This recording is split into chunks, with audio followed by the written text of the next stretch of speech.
بسم اللہ الرحمن الرحیم۔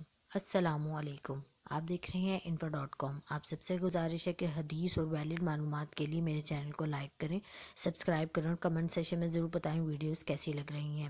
آج کا جو ٹاپک چوز کیا گیا ہے وہ مختلف صدقات کے متعلق ہے کہ کون سے آسان ترین صدقات ہیں جن کو ہم کر کے اپنی نیکیوں میں اضافہ کر سکتے ہیں۔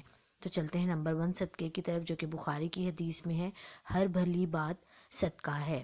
نمبر 2، ثواب کی نیت سے اپنے گھر والوں پر خرچ کرنا بھی صدقہ ہے، بخاری شریف میں آتا ہے۔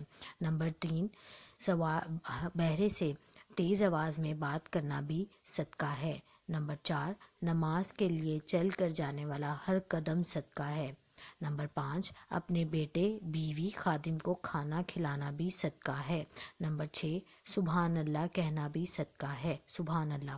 اب چلتے ہیں اس حدیث کی طرف جس میں بتایا گیا ہے کہ جو لوگ فوت ہو گئے ہیں ان کو صدقہ کیسے کیا جا سکتا ہے۔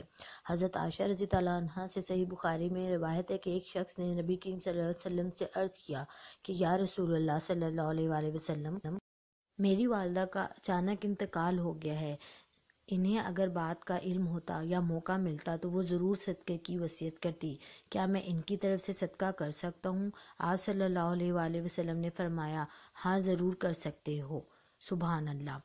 اب چلتے ہیں اس عظیم صدقے کی طرف جس کا حضور نے ارشاد فرمایا۔ حضرت سعد رضی اللہ عنہ سے روایت ہے اور پوچھا گیا کہ سب سے افضل صدقہ آپ کے نزدیک کون سا ہے؟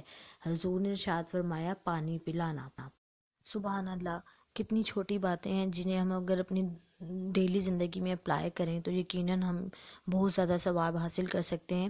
اس حدیث کو صدقہ سمجھ کے آگے ضرور فارورڈ کریں اور کمنٹ سیکشن میں ضرور بتائیں کہ آپ کو ویڈیوز کیسی لگ رہی ہیں۔ جزاک اللہ خیرہ۔